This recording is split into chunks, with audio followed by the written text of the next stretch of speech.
danger, baby!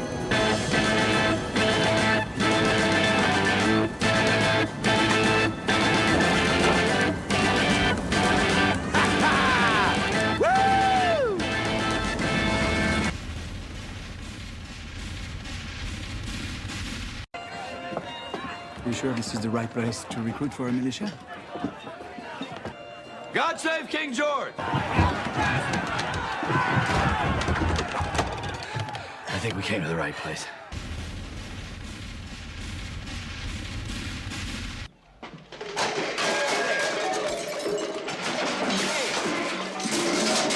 Son of a bitch! Damn it, you can't untie. I'm a colonel. Nasty little cuss.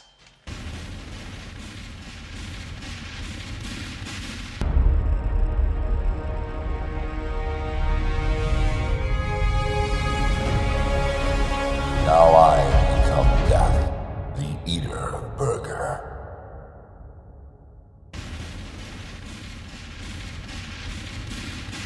We reenactors, we pride ourselves on being completely authentic.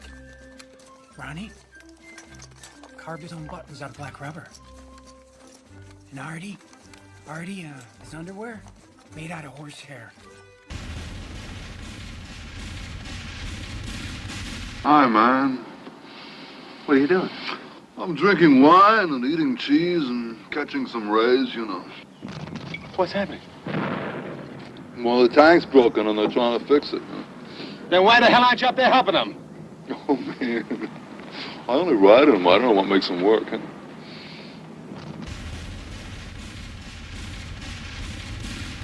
We will rise against the British and the Indians and the French. No. Yeah? No, not the French. Not the French. Sorry. Yes, the French.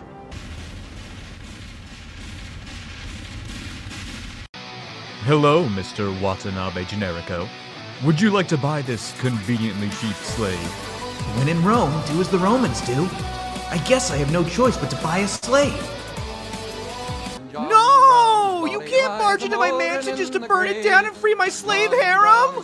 Face the judgment of the Lord, slaver!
Good evening, everybody, and welcome to another edition of Uncut History. Okay, it was almost a smooth transition there. I was doing a lot of movements, a lot of different transitions there. We had another introduction. I called them the funnies when I edit those together to buy me a few extra precious minutes as I tried to put the live stream together at last minute. How is everybody doing tonight? Let's see. Well, I know we got Gino in the chat. He's all excited that Oddball showed up for the first time on the stream. Would not be the last time he's shown up on the stream. And be sure, if you're tuning in right now, or if you're watching the recap, hit the like button. It's right over here. Hit it. Because when you hit it, the algorithm of YouTube and Rumble learns that you like learning history, that we like to be edumacated. So be sure to hit the button. All right, so we have quite the lineup tonight, which is why I started a little late. Want to get everything put together, and I also wanted to wait for the lights to stop flashing so they can be solid, and then I have a little bit of a lit up background. But without any further delay, let's go to our first discussion. Yeah, you're going to be educated. You're doomed.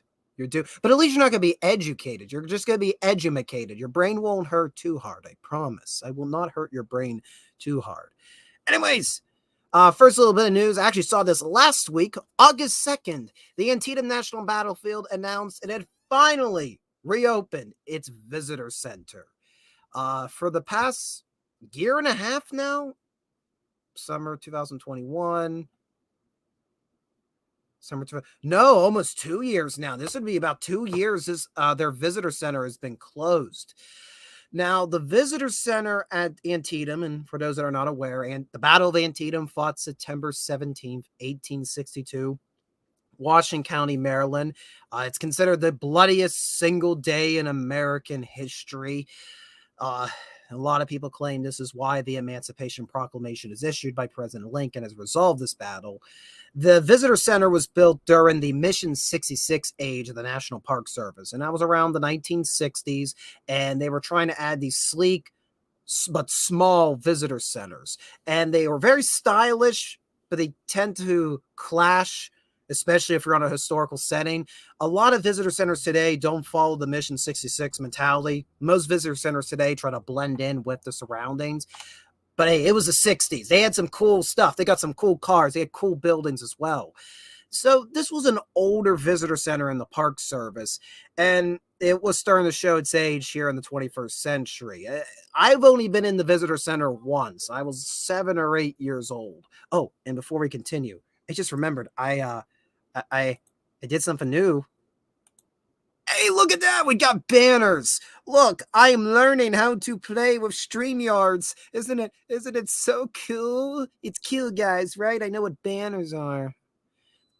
I was only in the visitor center once, around 7 or 8 years old I was. And all I remember was a very small lobby. Off to the right was a quite impressive bookstore.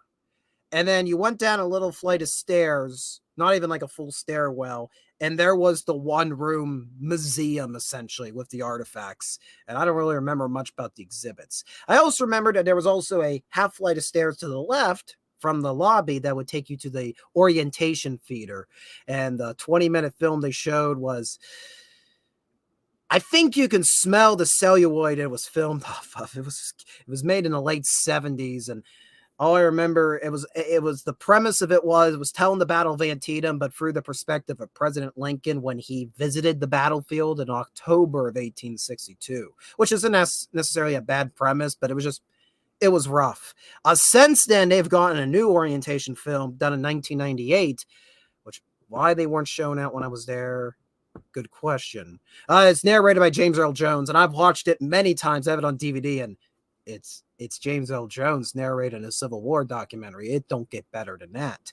So the visitor center was much not to look at when I was there as a kid. And apparently before they shut it down about 2 or 3 times a year, the sewage system backed up and flooded the lobby. So yeah, it needed to be renovated.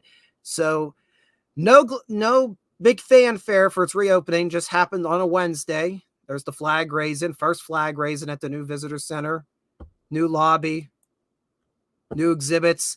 They're definitely emphasizing interactive exhibits, and I'm very interested to play with them. And in fact, if all goes well, I'll be playing with some of those interactive exhibits. Next week, I am going on a blitz. That's what I call my channel theme vacations. I call them blitz because me and my friends were trying to hit as many historical sites as we can and the limited amount of time we have off from our day jobs. So the new visitor center is one of the stops on my blitz coming up here very shortly. Yes. Let's see.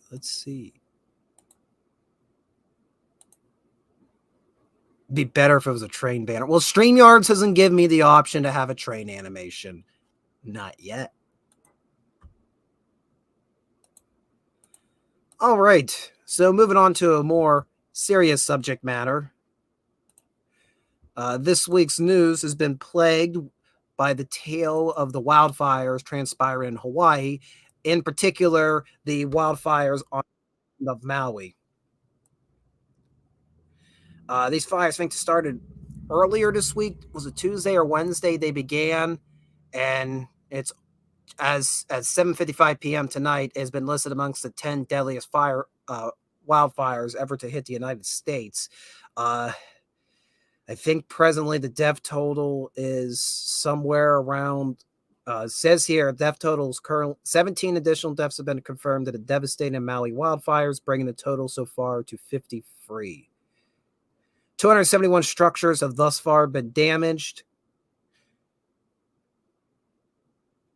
More than 1,000 buildings destroyed is what the governor's now saying. So that went up. So yeah, these wildfires have been going throughout the week and have devastated the island of Maui, particularly the community of Lahaina, which is a historic community kind of on the western side of the island. I think it's about 80 miles from Honolulu, if I'm not mistaken. The town is completely gone. You may have seen the images by now. Looks like a bomb went off in the community.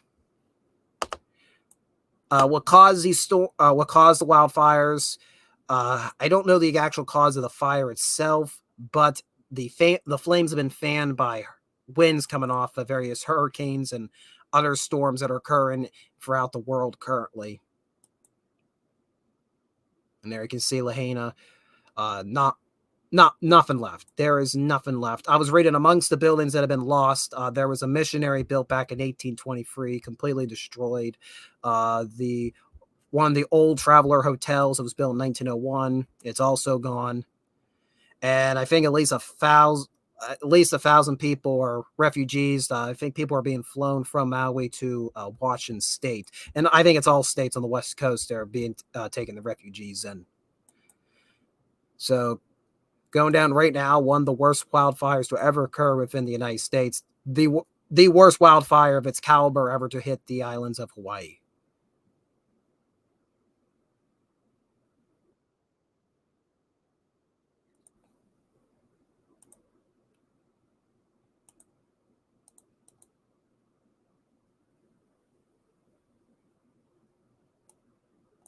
Still don't know the cause yet. Okay. Oh, I was promoted to the TV. I had that over Animated Moon, I suppose. Hey, look who's joined us. Wrangler has joined us. Welcome. You joined us on a very disheartening subject. And, well, if you saw the title, I don't think it's going to improve, to be quite honest. But hopefully you can stay for part of the ride. All right. So, yes, Maui wildfires are still going on. We'll get more information as it occurs. Of course, my thoughts and prayers are to all those that have been touched by this calamity. All right. So this is not Hawaii. This is not Maryland. Yes. One of our followers, the Ultimate Kahuna, he has family living near the wildfires. Hopefully he has gotten them all out.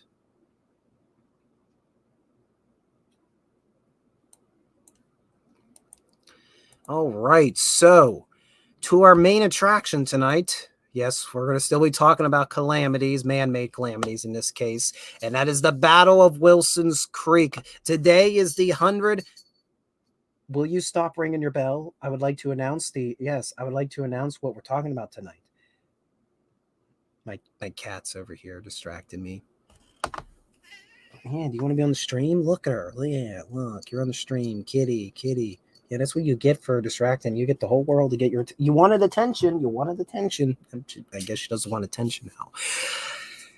Anyways, this is the 162nd anniversary of the Battle of Wilson's Creek, fought on August 10th, 1861 during the American Civil War. Not a battle that you often hear about, especially in the early phase of the conflict, but this is the second major land battle of the war, the first major land battle in what we call the Western Theater, and I use quotes around that because you have the Eastern Theater of the Civil War, which is where a lot of your well-documented battles occur. Gettysburg, Antietam, as we just mentioned, Fredericksburg, Chancellorsville. We talked about Chancellorsville a few weeks ago. The Petersburg Siege, the surrender at Appomattox, that's all Eastern Theater. Anything east of the Appalachian Mountains. So that's a pretty narrow front. Everything west of the Appalachian Mountains has been often neglected by mainstream histories of the Civil War, and they just call it the Western Theater. That's a very large swath of land to cover. And in that large swath of land was the state of Missouri. Missouri, Missouri was a bit of a problem state. And I don't mean that necessarily about the individuals living there. I just mean about what it represents when you talk about the American Civil War.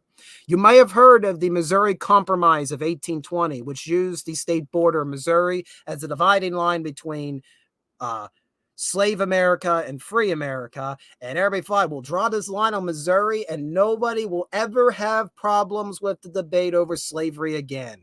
And then we decided to include Kansas and Nebraska into the Union and kind of put the Missouri Compromise, threw that out the window, enter the idea of popular sovereignty, which was the idea that, and to be fair, a good idea that, hey, let's give power to the people. Let them vote if they want to have slavery. If slavery is going to be constitutional in their states, or is it going to be abolished in these new states? Well, people from Missouri, and actually all from the United States, flocked into Kansas. Magically, they became people of Kansas overnight. Kansas population bloomed, and they all began duking out to debate over slavery. A whole 6 years before the Civil War was officially declared, you're going to have murders, massacres, and full-pitch battles between these various warring factions. And you would have free staters and slave staters going back and forth between Missouri and Kansas. So although it's called Bleeding Kansas, the fighting was bleeding into Missouri as well, with all of these guerrilla fighters duking out their ideologies, essentially fighting it out where the U.S. government didn't have to see it. And the U.S. government was fine with that until it started rearing its ugly head back on the East Coast. And eventually you have the election of President Lincoln in 1860. And you know what comes next. Seven southern states decide to secede and form the Confederate States of America. And other states were unsure where their allegiance was going to lie. And one of those states unsure were they going to go with the Confederacy or they going to remain with the Union was Missouri. Now, in early 1861, you would have surprisingly people in lower Missouri were on average more Union, and people in upper Missouri, which they called Little Dixie, was more I should not say pro-Confederate, but were pro-slavery. They were more on the, hey, we don't want to go with this Confederacy, but they got a point to secede. States' rights. So you had all these different groups of people on opposite, we're used to North being free, the South being slave, kind of was reversed here in Missouri. And another reason why Missouri is important, going through that part known as Little Dixie, that upper half, that's where all the railroads are in Missouri. And Missouri acts as a bridge tethering the established United States on the east to the unexplored lands that can become part of the United States, like Kansas and Nebraska and the state of California, all the way across the western half. And and this is me talking as Americans at the time. Oh yeah, and there's a bunch of native tribes with boxed into a little place called the Indian Territory. I don't mind them. That would eventually become the state of Oklahoma. So Missouri is very important as being a key between established United States and soon to be United States. For that reason, both the Confederacy and the Union wanted Missouri in their grasp. Well, the legislature was a little bit torn on what side it would go. Ultimately, the state legislature remained Union, but its Governor Jackson, remained pro-Confederate. And especially when he got word that the Union were going to be marching soldiers through these border states like Virginia, Maryland, and Kentucky, and he knew that was going to happen to him as well, he was wanting to find a way to get Missouri to join the Confederacy soon after. He was not going to have the United States Army send troops in there and tell states what they were going to do. Realizing that the governor of Missouri was not going to play ball, President Lincoln is going to send Union soldiers into Missouri to defend the Union government of Missouri. I know it's going to get confusing. It's going to get confusing, folks. So enter General Nathaniel Lyons. And if you're wondering why I'm kind of like swerving to the side. I have my microphone right in the middle of the screen so I can pick up my audio. Probably not the smartest setup, but if it's working, it's working. So this is Nathaniel Lyons, and he is sent to take charge of the situation in Missouri when war breaks out in April of 1861. And Lyons is going to enlist men from Missouri and also bring in men from Kansas and bring men in Iowa down to join a Union army that will defend Missouri from the Confederacy. He is going to arrive in Missouri, get word that the Missouri State Guard, the regular militia of the state of Missouri, they're not disbanding. They're not going to listen to Lyons. They want to run their service out. And they're like, hey, we have no part in the Civil War. Let us run our services out. You can't come in here and take our jobs. Well, when the militia enlistments run out on May 10th, Lyons is going to head to St. Louis, Missouri. I just deleted the image. Crap. Anyways, Lyons is going to head to St. Louis, Missouri. He's going to go to Camp Jackson, where the Missouri State Guard, who are, again, they're not pro-Confederate, at least not yet. The Missouri State Guard are anti-Union. They don't want to get involved with the Civil War. Lyons tells them to lay down their arms. They comply. But Lyons is not done with them yet. No, Lyons wants to make an example. He wants to show everybody in Missouri that he will not take anybody on the fence. You are going to be pro-Union in Missouri or else. Lyons escorts them through, basically going to take them in arms, cast them in arms, show them to all the people of St. Louis, this is what's become of your state guard. Basically his I'm the captain now moment. The crowd is upset. The civilians are throwing profanities at Lyons' troops. It gets a little sketchy as to what happens next. Either one of the Union soldiers or somebody in the crowd fires a shot. The Union soldiers return fire. And at the end of it, 26 civilians will be dead. Two of the onlookers to what has become known as the Camp Jackson Massacre were two guys by the name of Ulysses S. Grant and William Tecumseh Sherman, the latter of which had his son with him that day. I have no more comment on that. It's just very interesting these two figures witnessed this shootout in the streets, essentially, of St. Louis. Word spread throughout Missouri and throughout the country what had happened. Lyons didn't really apologize. He kind of said, well, those guys that died, it ain't my fault. Somebody provoked them into being violent. So at this state, the Missouri State Guard decided, all right, forget our resignation. We are going to defend the state against the Union. Again, not pro-Confederate yet, but they do not want the federal government coming in and bossing them around. And they're going to appoint a former governor of Missouri and also Confederate sympathizer, Sterling Price, as their commander. Now, Price falls ill very short into his command. Lyons is going to pursue the Missouri State Guard, catch up with them at a place called Boonville, Missouri. And the Governor Jackson's actually commanding the State Guard. It is a complete mess.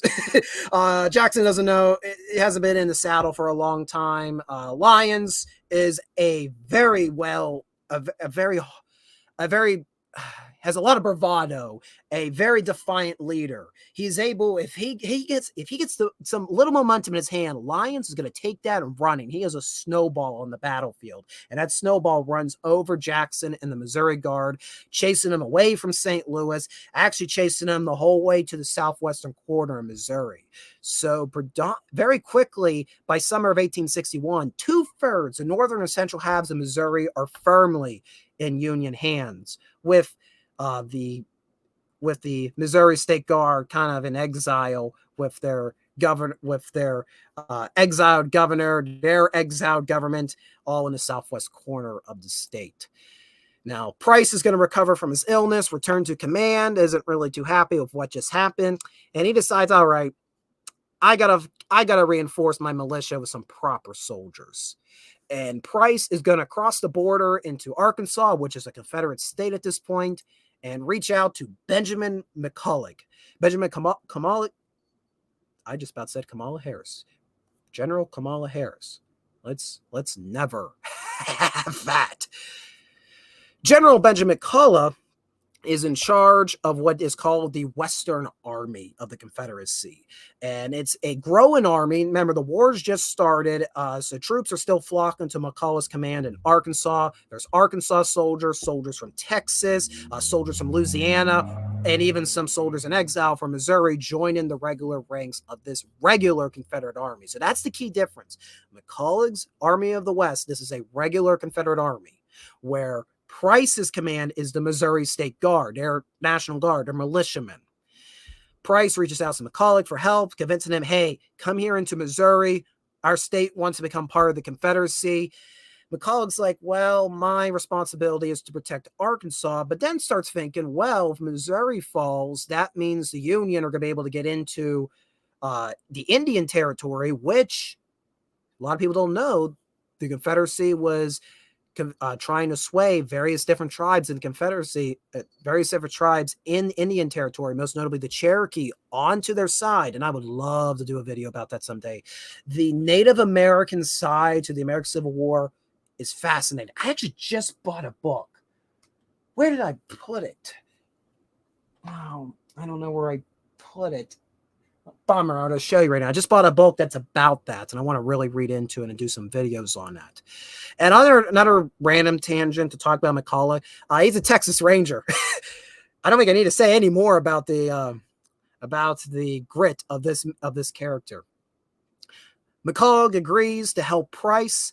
McCullough is going to move the Confederate Army of the West into southwestern Missouri and is going to help try to reorganize Price's command. And in total, this Confederate army is now 12,000 soldiers. You have about 5,000 soldiers of the Missouri State Guard, plus the regular Confederate army. Poor Lyon only got 5,000 soldiers. And after what happened at Camp Jackson, a few other things, my brain's freezing already. After Camp Jackson and a few other events that didn't go too well for Lyons will start to lose popularity among some of the Missouri population. Understandably so. You kind of massacred a few of them. Lyons is going to lose some power. Lincoln is actually going to appoint John Fremont as the overall commander of military affairs in Missouri. And Fremont's moving over to St. Louis. Meanwhile, Lyons is all the way down in southwestern Missouri at Springfield. Lyons requests from Fremont, hey, I sense that the Confederates are about to invade Missouri directly. I need some reinforcements. And Fremont says, nope. Yeah, Fremont was a little bit of a dick. But a lot of people like Fremont. He actually was the first Republican nomination for president, John C. Fremont. He did not win. So Lyons only got 5,000 Union soldiers. And to make matters a bit worse, he assigned a lot of these Union soldiers only to 3 months.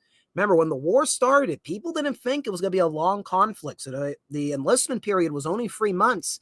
And those enlistments are set to expire by the end of August of 1861. So if the Confederates make a move, Lyons is probably going to lose Springfield and going to be thrown all the way back to the gates of St. Louis. Enter one of his most trusted officers. This is General Franz Sigel. Franz Sigel is a German immigrant, came over here to the United States, and he is highly respected amongst his 2 regiments that he commands. He's not a general yet. He's only a colonel, but he might as well be a general. He's basically the right-hand man of Lyons during this campaign, the Wilson's Creek campaign. And Franz Sigel proposes a bold strategy. He convinces Lyons that we take our forces, we divide our 5,000 troops, and we surround the encampment of the Western Army. If we catch them at dawn, we might have a chance to rout them out of the Springfield area. And where exactly is the Western Confederate Army? Well, they moved up to the vicinity known as Wilson's Creek Valley. This is about 10 miles to the southwest of Springfield, Missouri. Now, Price's strategy, and McCullough's strategy for that matter, to feed this ad hoc militia, regular Confederate army, is instead of having a logistics network that would bog them down, live off the land. Go from farm to farm, which Missouri is plentiful of, and scour these farms for any foraging. After all, these people are good Confederate citizens, right? And also, these are Missouri citizens who you don't want to be stuck with Unionists, right? See what they did at Camp Jackson. So Give us all of your food. You're seeing the tone of gray set over this stream, aren't you? There are no good or bad guys in this story. Everybody's doing good and very bad things at the same time. But they eventually come to this very lush valley called Wilson's Creek. There's a few farms in it. You're currently seeing the Edmund cabin. And eventually, this cabin actually becomes the headquarters of Confederate General Price. So ultimately, they're going to move into this valley.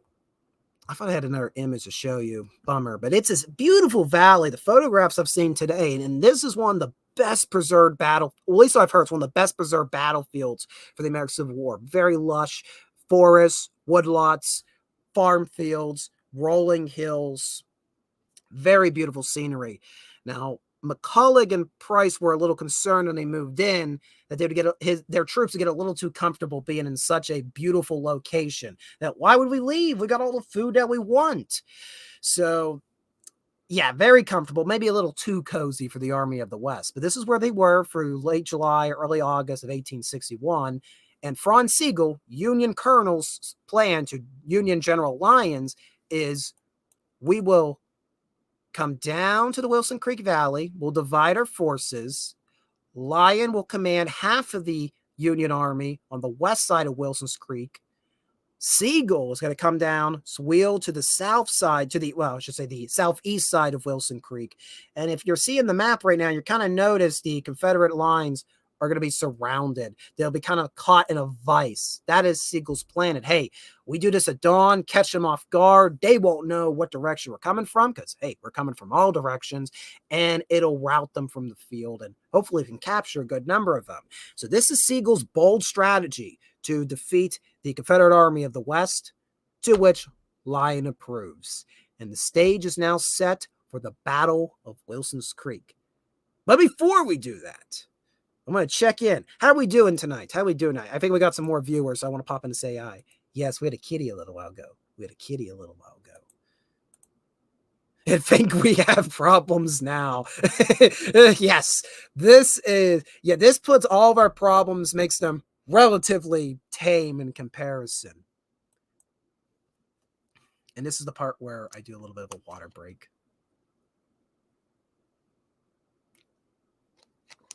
I should have a banner that says water break. I'm going to do that. You know what? I could probably do that.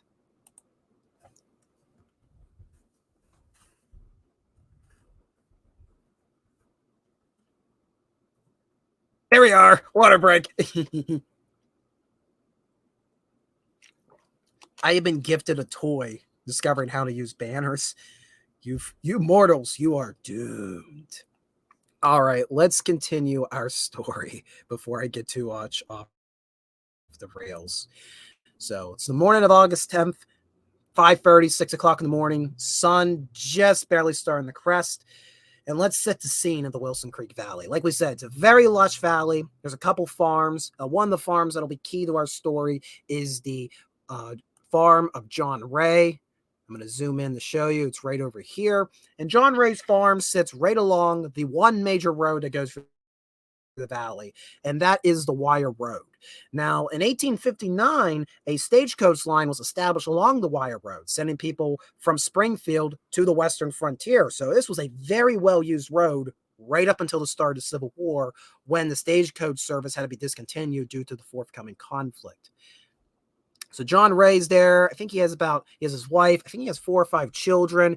They also own a slave, and that's I forget her name. I think her name was Martha.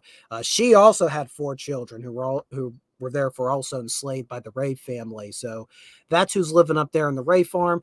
Going down a little farther, we talked about Edward's cabin. I showed the image earlier of it. That's where Price and McCulloch actually have their headquarters, and alarmingly, it's about to become the middle of the battlefield. Farther to the south, you're going to have the cornfields of the Sharp farm. And is there anybody I'm missing? Oh, Gibson's Mill as well, Gibson Mill. So not too many people living in, but there are people still living in this valley. So this is not a piece of grass that's like free reign to destroy. These are people's lives that are about to be put in the middle of this crossfire. Where do I go next? Oh, that's a cool image, but we're not ready to talk about it yet. So morning, Lyon begins moving. begins moving with about 3,500 soldiers from the north, from Springfield. They're on the west side of Wilson Creek. They come in contact with some Confederate cavalry, which they're able to disperse relatively quickly and ascend a wooded slope that overlooks the entire valley. They can see right into the Confederate encampments, and the Confederates have no idea what's about to happen. At the same time, Franz Sigel is starting to move down the east side of Wilson Creek. He's going to set up about 1,000 soldiers and get ready to ford the Wilson's Creek and attack the Sharps farm.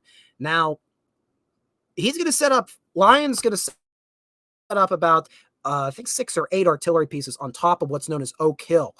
And when the order to fire is given, his batteries are going to fire into the Confederate encampment. So artillery fire going north to south, but you're also going to have some artillery pieces from Sigel firing from south to north, so from both directions. The Confederate soldiers are awoken. They're delirious. Their tents are being torn apart by the artillery rounds, and they quickly grab their arms. The problem is where Price and McCulloch are located. From what I've gathered, how the topography is in the Wilson Creek Valley and how the forests are set up around the Edwards cabin, it's kind of a bit of like an atmospheric cushion. So they can't hear the cannons. They're completely deaf to the cannons. And they're going to have a couple officers run up to them and try to explain what's happening. And they kind of just laughing off like, yep, they're there in the morning pouring their totally water, totally not some other substance going, yeah, sure, another morning attack. Yeah, come back with some real news in about an hour, please. It isn't until about the third or fourth time that the officers are running in quite dirty explaining what's happening that Price and McCulloch realize, oh, we're under attack. We need to get everybody all into gear. Now, as Lyon's men are going to try to start moving down from Oak Hill and try to tear up the Confederate encampments, a force of Lyon's, which is the 1st United States Regulars, are going to traverse Wilson's Creek. They're going to join the east side of the creek, and they're going to make their way through the cornfield of Mr. Ray. Now, when the first artillery pieces were fired, some Confederates came up and told Mr. Ray to get his family into the basement. So there they all are in the basement, except for Mr. John Ray. And I'll have to show you a photo. There's his actual cabin. It's still standing today. And from that very porch, John Ray watched the entire battle, cool and collected. Presumably, probably had a pipe in his mouth. What a Chad. What a madman.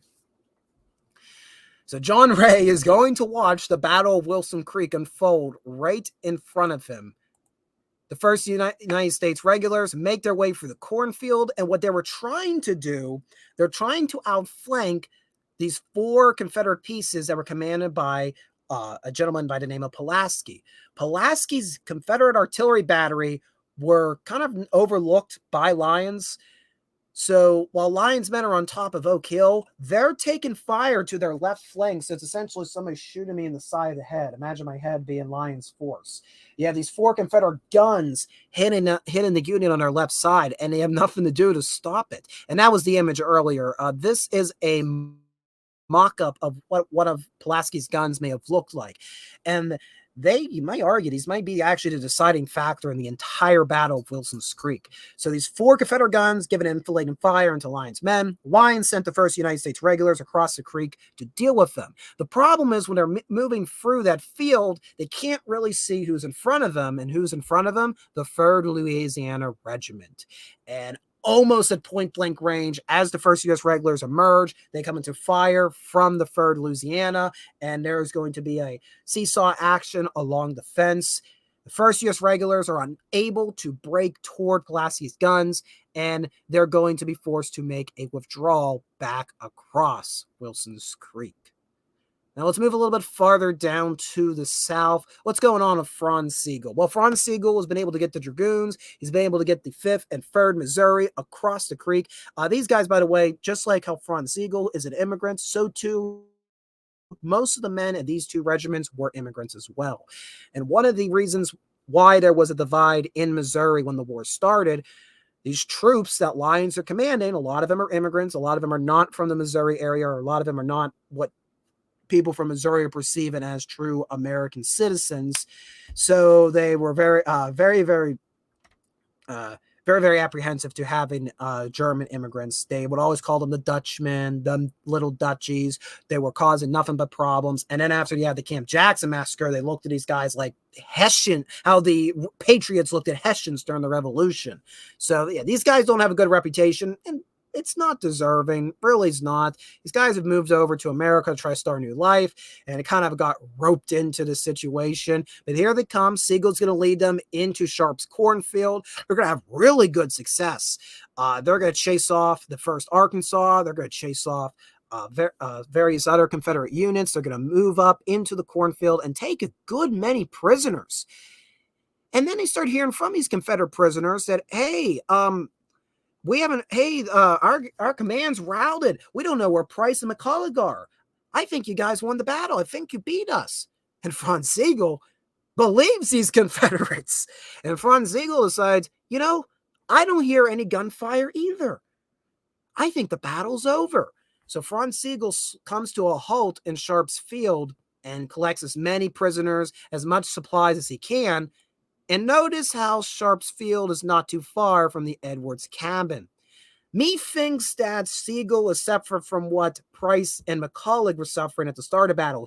Because of how the topography is, he can't hear the battle anymore. So he just presumes it's over. It's far from over. In fact, the Battle of Wilson's Creek is just getting started. Let me go back over into the chat. Let's see what's going on over here. Who's making fun of me? Yep, that would be me. I wouldn't have just sat in a rocking chair. Sometimes it's one of them like, what the hell am I going to do? What more are you going to do in that situation? Oh, the world's coming to an end in front of me. I don't know what else to do. Back to our story. If I get back to the right link. So what has happened on the north side? Now, what's gone on of Lyon? Lyon has not stopped. In fact, he's not stopped fighting is what I was going to say. He's not won the battle by any means. He has still taken enfiladating fire from Pulaski's battery. He really can't advance any farther into the encampments because of that battery. And since the 1st U.S. regulars were unable to handle it, he's kind of stuck in a rock and a hard place. So he's kind of hoping Sigel can come up from the south and press the Confederates into his line. So I think I was being too scattered there. Lyon can't move. He's pinned down by Pulaski's guns. The Missouri Guard are doing their best to hold Lyon's men. Lyon's pinning all of his hopes now that Sigel will keep his advance, sweep through Sharp's field, and come in behind the Missouri Guard and the Confederate regulars. And as we just discussed, Franz Sigel is not moving. So we're in a little bit of a problem. This is going to buy time for McCulloch and Price to reorganize their troops, get them back in the battle lines, and start assaulting Oak Hill. Now, throughout the battle, throughout the span of 2 or 3 hours, Oak Hill will be assaulted by the Confederates no less than 3 times. I think maybe even be as many as 4 times that they would form a line, march up the hill, get picked to pieces, then come back down, get more men, and try again. And let me give you a little bit of an illustration. Nope. Yeah, here we go. This is from the Union perspective on top of Oak Hill. They're kind of the Union line. Again, we have about 3,000 soldiers up there. They're on the military crest, which means they're not on the tippy top. They're not silhouetted. They're a little bit forward. So they're a little bit hard to see, but still, you can see them quite easily. And then here comes, this is actually representing the Missouri State Guard. Note what they're flying. It's not the 1st Confederate national flag. It's not the Army North Virginia battle flag because that flag has not been made yet. That is not the Confederate national flag. This is the flag of the Missouri State Guard. So that's showing their allegiance. The reason they're fighting this, they're with the Confederates because they want to drive these Union soldiers out of Missouri. They want to keep their statehood, or at least what they perceive as their statehood.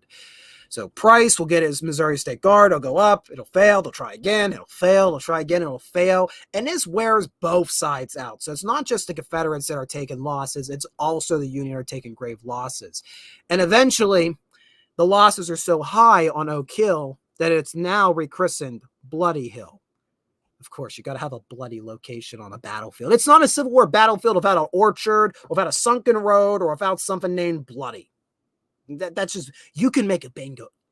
I can make a bingo game. Go with me here. I can make a bingo game based on locations on battlefields of the Civil War. I think that'd be a fun Uncut History. Bring some guests in and we try to do a battlefield bingo. I think I have a great idea. But that's not what Lion or Siegel were thinking that day, were they? Back to the story. So what ends up happening is we go back to Franz Siegel. Sorry, I'm going all over the place. We go back to Franz Siegel. He's hanging out in Sharp Field, wondering, where's Lion's men? They should be meeting up with me by now. The battle's over. And he starts seeing troops coming across, and they have gray uniforms on. Now, our minds today would go say, Siegel, those are Confederates. Those are Confederates. Well, both armies had recruited from militias, from local militias. So both Lions Army in Missouri and the Confederate Army of the West, both are recruiting from militias. Militias don't tend to have really good uniforms, and the cheapest uniforms are typically just gray drab. This is a photograph of reenactors at Wilson's Creek. I believe they're portraying the Iowa Regiment, which was a Union regiment, the 1st Iowa Regiment. They were known as the Greyhounds, the Iowan Greyhounds, because this was a Union regiment dressed in gray. Siegel thought it was the Iowan Greyhounds that were advancing toward him. It's Lion's column. In reality, it's the 3rd Louisiana, who also wear gray. The only difference is they were probably flying a different flag. So here come the 3rd Louisiana. Siegel doesn't realize it until they're within 30 yards, when he finally realizes, oh, those are Confederates, and it's too late. So you can see on the map there, here comes the 3rd Louisiana. So they've left Pulaski's battery. They've taken the wire road across Wilson's Creek. They're coming through Sharp's farm, and they're being assisted by a few other, the 1st Arkansas Mountain Rifles. They come through. They drive the 5th and 3rd Missouri out of the cornfield. They're actually going to capture many of those men. Others are going to flee to the southwest or back across Wilson's Creek to the east. Franz Siegel's command is now shattered and no longer a factor in the Battle of Wilson's Creek, which means Lyon is all alone. 3,000 Union soldiers, soon to be facing off against at least 10,000 Confederate soldiers. This doesn't go well. Now, they're going to hold out for a few hours, as we mentioned. 3 assaults were made by the Confederates, and each time Lyon's men are able to hold back. But each attack takes more and more bite out of Lyon's troops. A lot of these guys are green. Both sides are green troops. A lot of these guys never been in battle before. So you can imagine their morale, their discipline is wearing out very quickly. They're all starting to run low on ammunition.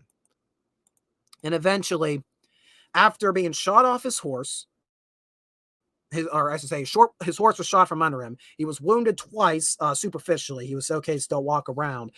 He borrowed another horse, led I think it was the 3rd, it was either 2nd or 3rd Kansas Regiment. By the way, the Kansas soldiers, the Kansas regiments, these guys were made up of border ruffians, former Jayhawks that were attacking Missouri or conversely attacking Kansas during the Bleeding Kansas incident. So these are guerrilla fighters that they put in Union uniform. I wonder how that played out. Lyon is leading these Kansas troops up onto Bloody Hill. He is going to take a bullet to the body, and it's believed that his final words were, "I am killed." Like he is surprised that, no, this can't be happening to me. Not now. The war's just begun. But indeed, he will die within a few minutes after being mortally wounded on top of Bloody Hill. General Lyon is the first Union general killed in the American Civil War. He's the first general killed in the Western theater of the Civil War. And once the Union soldiers hear that their commander is dead on the field, you can imagine cohesion breaks down. General Sturgis will assume command. Sturgis makes a decision. We can't stand and fight anymore. This has gone bad. Where's Siegel? Everything's falling apart. Let's get out of here. And he will withdraw the Union soldiers off of Bloody Hill. The Battle of Bloody Hill, the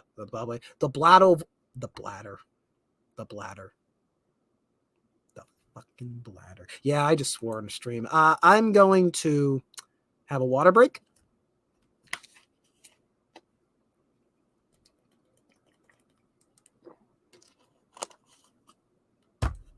Knew that banner would come in handy. Where's my mouse? Oh, where's my mouse? Everything's falling apart now at the 50-minute mark. Of course, that's when it falls out. All right. Sorry about that twist of the tongue. The Battle of Wilson's Creek ends a little bit after 11 a.m., August 10th, 1861. So the whole battle, the fighting, is only it's only a 6-hour firefight, starting around 5:36 in the morning. It's done before noon. All of this occurred in the morning. At the end of which, both sides have relatively similar losses. It's estimated about, I think it's like, what was it about? I think it's about like 300 dead combined on both sides. In total, to give you a better numbers. So we went in, we're talking about the Western Army of the Confederacy. They went in with 12,000 soldiers. Lyon's Union Army in Missouri, they only went in with 5,000 soldiers. The Confederate Army suffered 12% casualties. It's killed, wounded, and captured. Lyon's Army suffered 22% casualties. 1 in 4 Union soldiers were casualties before the battle was over. So although we look at the numbers and say, well, that ain't too many, only a few hundred, you have to keep in mind, this is early in the war. And I've always said this, one life lost is too many lives lost. That is somebody's, if just one soldier dies in a skirmish, that is somebody who has lost either a son, has lost a husband, or has lost a brother, or just lost a good friend. That's not good. So 1 in 4 Union soldiers were casualties after this battle. Both sides had suffered a mauling after this battle. And it was an omen of things to come, both in the Western theater and the Civil War overall. Some call this the Bull Run of the West. Bull Run had occurred just a few weeks before this. But this one I always found a little more tragic, if that makes sense, mostly because Lyon dies. You have this high-ranking official dying. This plan completely tumbles apart from miscommunication. And a large part, I think, the reason it all Lyon's plan came undone was nothing really that was in his control. It was because of the environment he was fighting in. It was Mother Nature that kind of messed with him. So this is a decisive Confederate victory. The Union Army falls back to Springfield. They're eventually going to keep falling back through central Missouri as a result. Southern Missouri is unofficially part of Confederacy. That being said, after the battle is over, the Confederates have to deal with the enormous losses of both sides. They have to bury the dead. They have to take care of the wounded. That is going to slow them down. And Price and McCulloch, who kind of formed, it was the Missouri State Guard teaming up with a Confederate army. They had formed an alliance for this battle. After it, Price and McCulloch could not agree what should the objective be. Price, of course, wanted McCulloch to pursue Sturgis, pursue the Union Army out of Springfield and up through Missouri, drive them all the way out of state. McCulloch, however, he's like, look, we defeated them soundly for the year. They're not coming back anytime soon. I got other things to worry about. And indeed, McCulloch actually ended up going out west to drive a group of Native Americans led by the war chief Apofalehola, who were going to seek asylum with the Union. He teamed up with some pro-Confederate natives and drove those tribes out of the Indian Territory. That's what he would do as a result. And he also wanted to defend the frontier of Arkansas.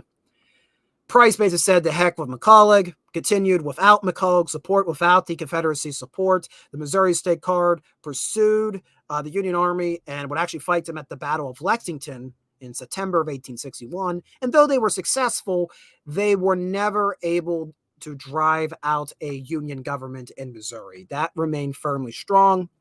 President Lincoln realized how important Missouri was, that, hey, if we lose this, I don't think we're able to we're not going to be able to conduct a lot in the Western Theater. So the Battle of Wilson Creek drew the attention of the East to the West. Lincoln is going to send over more soldiers. He's going to send over more officers.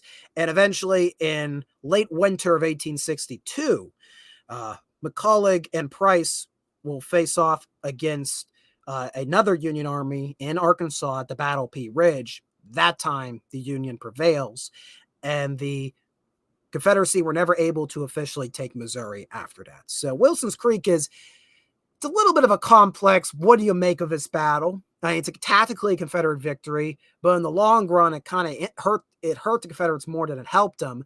Lyon became a martyr for the Union cause. His funeral train was watched by tens of thousands of followers as his body was returned to Connecticut. There's monuments to him today in Missouri. He's seen as one of the most important figures in Missouri history, even though at the time they didn't like him. And even though the Union Army was defeated, those German soldiers I talked about that weren't really welcomed when the war began, they were seen as oppressors. Well, they had proven their worth to the people of Missouri. They're like, oh, these guys can actually fight and hold their ground. They're not just cowards. They welcomed them back with open arms to St. Louis. Not everybody, of course, but generally it was a much more welcome reception, and more people were more open to these Union soldiers being in Missouri. And for that reason, Missouri did not join the Confederacy. It remained in the Union. And of course, as we all know, by 1865, slavery would be abolished by the 13th Amendment, and the American Civil War came to an end in the spring of 1865. Now, to tie things up, you can go explore this battlefield today. It is a battlefield about 10 miles to the southwest of Springfield, Missouri. It's part of the National Park Service.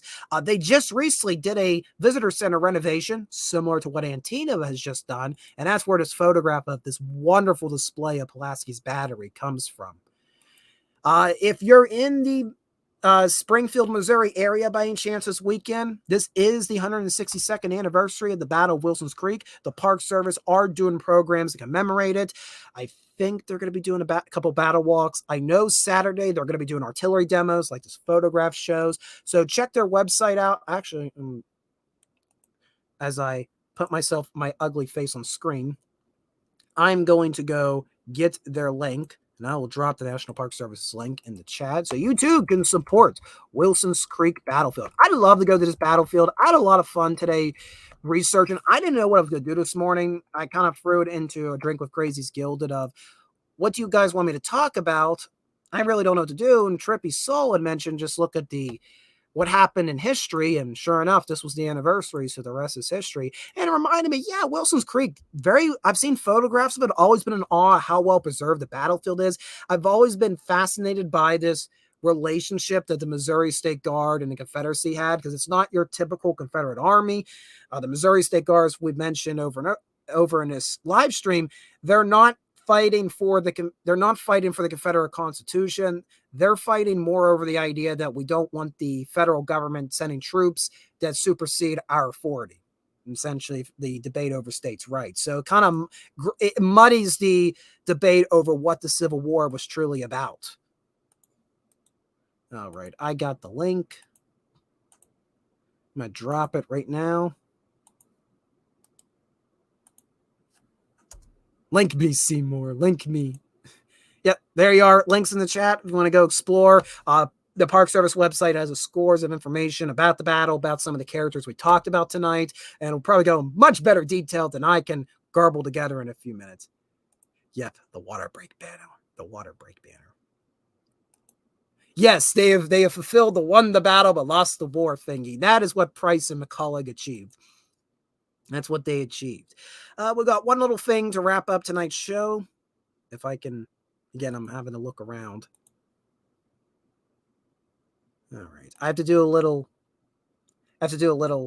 doop-de-looing. Doop-de-doo. We remove that. And then we hit this. And then we hit that. No, that's not what I want to do. I mean, it is what I want to do, but I don't want to do it now. I want to do it in a few moments. We remove it. We delete it. We stop the screen. That's what I wanted to do. We stop the screen. Then we share the screen again because I want to share you the audio because tonight's shout out needs audio to make this work. And then, here we are.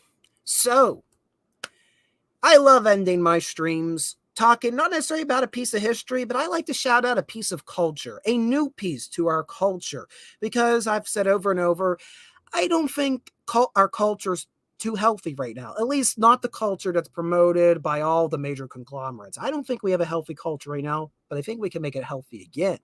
And what we need to do is get some good music into this culture. Music into our culture. And here we have Jared Christman, whose band Missouri Break, or I think it's a band, Missouri Breaks. They're coming out with a new album, a Western rock opera, as they're calling it, The Ballad of Missouri Bill. And they just released a teaser trailer for that rock opera and some of the songs on the album. So we're going to sit back. We're going to listen to the sounds of Missouri Breaks and see if you enjoy it like I do. I'm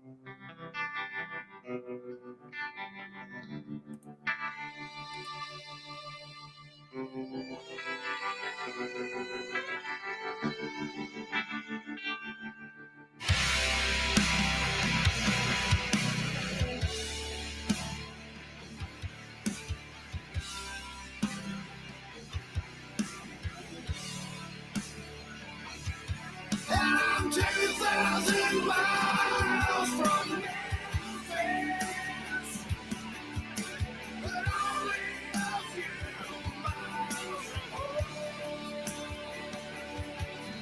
I'm 2,000 miles from Memphis, but I couldn't feel any farther from home.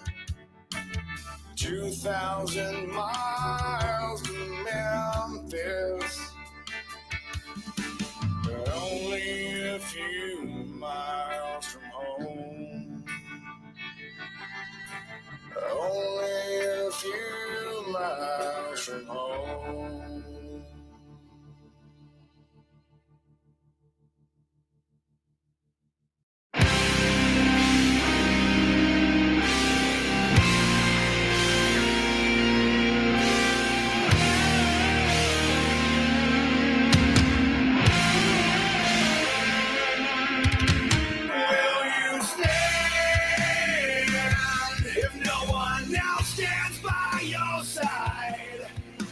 Cut down all the demons when they come for you at night.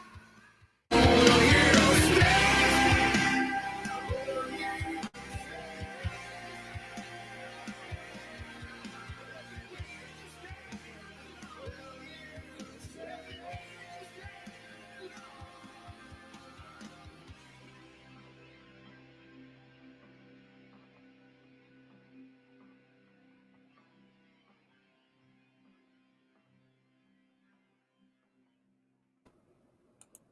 That is Missouri Breaks. What do you think? I think it's pretty good. Now, I'm not usually a Western rock. I don't like country rock. I do like Southern country rock, but I don't like the full-blown heavy country rock that's been coming out modern day. But this is pretty good. It's pretty good. And I know the creator behind it's been boasting himself as like a new age outlaw country person or new age country rock person. And I do like me some outlaw country. I won't deny that. And I just now realized, hey, Missouri Breaks, Wilson's Creek, Missouri. It's all in Missouri. This is the Missouri stream. It's the Missouri stream. Yeah, I totally did not plan this out. Sometimes you just happy little accidents happen like that. Do you love my misspelling of thoughts? You just see me rushing in actual time. Yeah, it's what it is with the stream. I was supposed to pop a link. There's the link if you want to listen to the actual one. At least that's the Twitter link. I think it says it's also on Spotify. It said it was on YouTube, but I couldn't find it anywhere in YouTube. So that's the Twitter link if you want to go watch the video in all of its epicness. That's the crap about trying to use StreamYards. I don't even think, if I had the best computer software in the world, I still think it would come out a bit choppy. Maybe there's a way it can improve the audio voice. Anybody have any ideas how we can improve sharing audio? Granted, maybe part of the problem is I got like 20 different tabs open for tonight's presentation. I know it says there's an option you can use Google Slides for StreamYards, but whenever I try to put it in, it just like gives me error. But Mr. Abels, when he came on a few weeks ago for the NGP project stream, he had no problem using the slide system. I wonder why. Why do I have the problems? Why do I have the problems? Why am I cursed? It's all connected. It's all connected. All connected. Well, I think tonight was a pretty good stream, all things considered, since I whipped this together in one day. I'm pretty happy with myself. I'm pretty happy if I can toot my own horn. But what did you guys think? If you like the stream, hit the like button. Yeah, if you like the stream, you hit the like button. That's why I make states. I am using Brave. That might be why. I am using Brave. That is why. I know. I think Adam Kriegler, he has problems with Brave using it as a stream. So next week, I'll have to look up and see if there's like a browser I can use just for StreamYards. I really don't want to use freaking Google, but if it's just for the stream, I won't complain too much. You are now edumacated. You are now edumacated. Oh, Gino Unicorn 1. You're now edumacated. Well, you could hit it again, but I don't think it adds up. You can go to Rumble, though. The link's in the description below to my Rumble channel, and you can hit the plus button. Yeah, so you can go over and then double dip. Yeah, it's all part of the plan. It's all part of the plan. Now, if you have any questions or you have any comments you want to make about the video, be sure to leave them down below. I do like reading comments. I don't usually get a lot on videos. So if there's a certain thing that you took away, like, hey, I learned about this, and I didn't get to tell them in the super chats or in the chat, let me know in the comments below. Or if you want to be a goofball and make some type of joke, by all means. And if you want to go the extra mile in supporting me, well, there's a couple ways you could do that. One, subscribe to the channel. I mean, if I think everybody's watching tonight, subscribe. But if you're not subscribed, I'd appreciate it, because then you'll be the first notified when a new video comes out, a new history video. They come out typically Saturdays at 6 p.m. Eastern Standard Time, and then we go live at 8 p.m. Eastern Standard Time on Thursdays for Uncut History.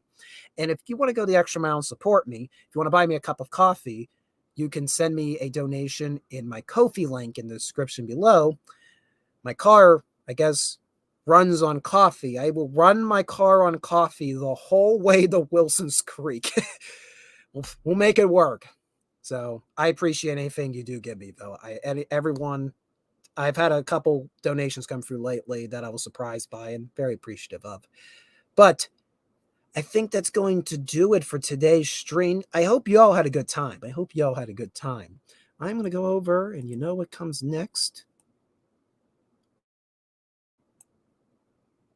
All right, it's time to play the music.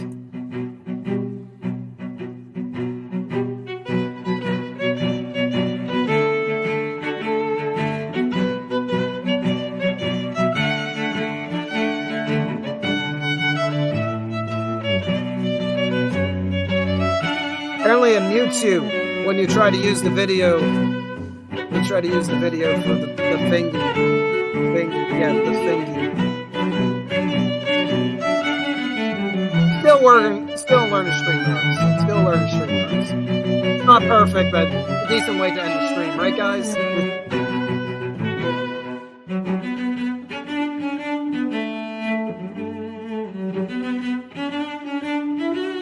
All right, enjoy the rest of the music. We will see you next week, Thursday, 8 p.m. Eastern Standard Time for some more Uncut History. New video this Saturday, and good night.